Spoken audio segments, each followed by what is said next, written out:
All right, this week we are giving away not one, but two of our 12x4 utility pouches. Stick around to the end of the episode to figure out how you can win these pouches right here. Welcome, guys. Glad you could join us around our campfire today. I'm CT. I'm Dean. This is Sasquatch. This is the Blue Ridge Bonfire Interrupting Show.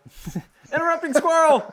We have got a packed show today, actually, smokes. so we're just going to start, banging away at it. We're out of room on the dry race. Last week was the Gladiator walk around with Rodney Dewson. Super clean utilitarian build. What I liked about him was he kind of emphasized the whole no drill thing. Yeah. Like whether it was the antenna mount, the stuff on the dash, or even in the back of the Jeep, everything was kind of like modular but removable. Yeah. I really liked his approach to that kind of minimalistic, low impact, That kind of thing. Yeah. Cool. So new with us here at Brog as we're continuing to get caught up on orders. For those of you who are international, we've not been shipping to you because of COVID. Everything had just got stopped in customs. So it would take like 2 or 3 months to get through customs. And so we were just like, well, we don't want that happening to people, so we shut that off. Yeah. So those of you that have been waiting to order, we've opened up a waiting list so that we can notify everybody when we turn international orders back on. So link in description, possibly link up there if I do it, and you can get on that list. And then hopefully as things open up, we'll be able to do that, and you guys will be the first to be notified. Yeah, and speaking of signing up for things, a lot of people ask us how we're going to be communicating about when products are going to be back in stock, when we're going to start shipping things, or events like our trail rides and stuff like that. The key thing is to sign up to be a Brog member and sign up for the weekly newsletter. Every Thursday, an email goes out. It's got some product review stuff. We're going to be announcing when stuff is back in stock, when international shipping resumes. And that's also what we're going to use to communicate about some upcoming events. I'm not going to give out too many spoilers, but there's some really cool things that are going to be happening later this year as well as into 2021. So I know everybody's like, oh God, I don't want any more spam email. But this is a legit, very good email. A lot of thought and effort goes into it. It's worth checking out, and it's got a lot more information that doesn't always make it into either the Bonfire episodes or on social media. So please check that out. Make sure you sign up for the member-only email. Again, somewhere we'll have some link links. Above, below, wherever it happens to and also, too, just as a reminder, we have the member rewards program, too, so you can sign up, earn points on your orders and stuff like that. So, we try to give back to you guys when you give to us, so... And now, that time of the show where we get to read your comments. Last week, we asked you, what is the best Apocolypse vehicle from movies and TV for overlanding? Here's what you guys sent us, so let's just jump right into it. So Norse Falconer on YouTube said, Apocolypse movie vehicle. He actually gave a couple. The Trash Can Man's quad on the 94 version of the Stand. Not the most comfortable or the longest range vehicle, but it's hard to beat. The nuclear warhead accessory pack in the back. Agree with that. The tank from the 95 movie Tank Girl. If you have not seen that movie, I just warn you, it is a perfect representation of the mid-90s. That's all I'm going to say on that. And then the yellow cab from the 81 Escape from New York movie. Great movie, great vehicle. Again, check it out. Deb Stansberry on Facebook said, world coming to an end? Donkey it. I can go places you can't, and mine doesn't need a gas station. All else fails too, you can eat it. Oh, gosh. Jonathan Blackmon on YouTube said, the little mule Ford Bronco from Romancing the Stone. Wasn't an Apocolypse movie, but the truck was a bad at money sign. Mike Hussick on Facebook said, saw this the other day and thought it was great, but kind of cheating. From an artist named Scott Park, Wagon Queen family truckster from the movie Vacation, reimagined for Mad Max Fury Road. Yeah, definitely. Adam Braun on YouTube said, hands down, Mutt Cuts, the Ford Ecoline van from Dumb and Dumber.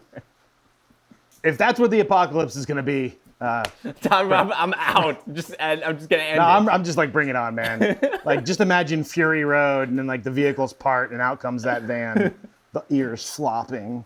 Now, our winner this week is at Nomo. ideas on Instagram. Now, a little bit of history here. So Backstory if you time. rewind the clock, we're gonna get in the Wayback Machine here. All the way back in March, that's when I did a show with my brother, Matthew. And this is what he said. If you want to listen to the show on vinyl, email us at blueridgeoverlandgear.com and we will ship out a free vinyl to anyone who asks, no matter where you are in the world. 100% guarantee. We just want to do that because we love you guys. We want to get the message out there.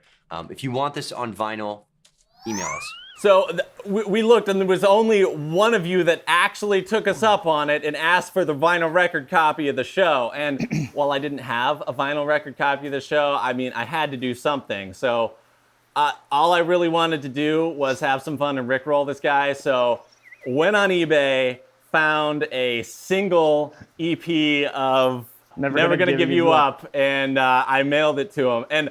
And I mean, he lives in Canada. I actually paid more in shipping than the cost of the vinyl, and It's worth it, people. I didn't hear anything, and I was like, I just thought it was lost to time, lost in, I don't know, customs, right? But lo and behold, he sent us this picture right here, and so now we rickrolled you once, and now is your chance to win. So No More Ideas said, from the nonfiction section, the Paramount Marauder from Top Gear, Season 17. And on a side note, did CT stop moving his legs even once in last episode? I don't think so. I'm trying to do better. It's my nervous hop.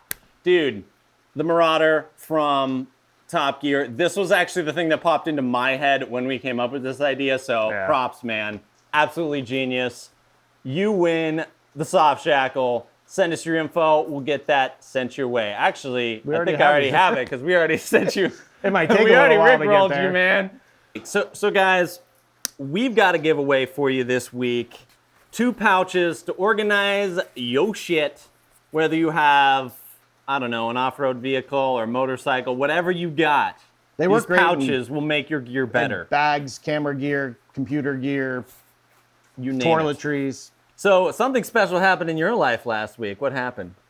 That happens every year, man. Every year? It Every was year. Dean's birthday, okay? So a question started going around the office that we just cannot get to the bottom of. We cannot agree. What is the best type of birthday cake? I know what my answer is, but I'm not going to spoil it for anybody. I will tell you mine, which is to take the blueberry muffin mix and then just pour it out into a giant cake pan. That is like cake perfection But see, that's to me. That's muffin. That's just a giant muffin. See, It's not he cake. doesn't agree. He doesn't agree. So you let us know in the comments down below what is the best birthday cake flavor, and you will be entered to win 2 storage pouches, extra large in gray, ship free to your door. Wait, how do people win stuff when it's my birthday? Shouldn't I be getting something?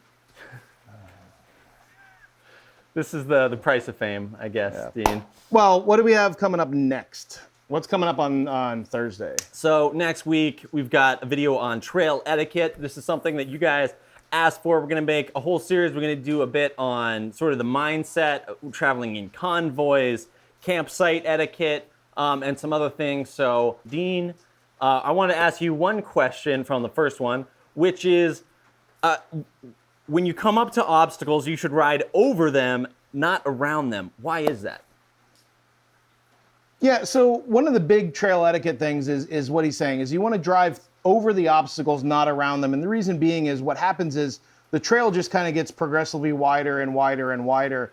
And it just causes erosion and those sorts of things. And even if someone else has already made a bypass, you still want to stay on that main part of that trail and not promote erosion. And as more and more people start venturing out in the backcountry, this is something I personally have seen started to get worse and worse in some areas. And like there'd be a mud puddle in the middle of the road and people are driving around it. And it's like, come on, people, like stay the trail, stay in the tracks, don't widen it out. Don't just bypass an obstacle because, you know, it's not good for everybody. Yep. Guys, I think that's all the fun we have for today. Glad you could join us. You got anything, Dean? No, I'm good. All right. We'll see you back here next week. Same Brock time. Same Brock channel. Ow!